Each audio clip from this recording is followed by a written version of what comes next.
So I'm actually just transferring wingtip fuel into the front tank, and this is a gravity feed system in the Beaver, and it's very cool. So I'm just sitting here at Nootka Bay Resort, or I should say Nootka Sound Resort. It's actually one of the same person owns everything here. Cool guy, Paul Flutie. And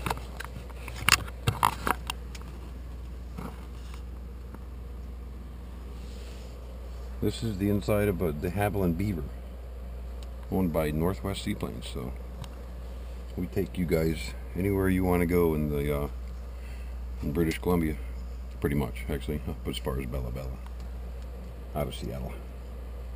We're located in Seattle,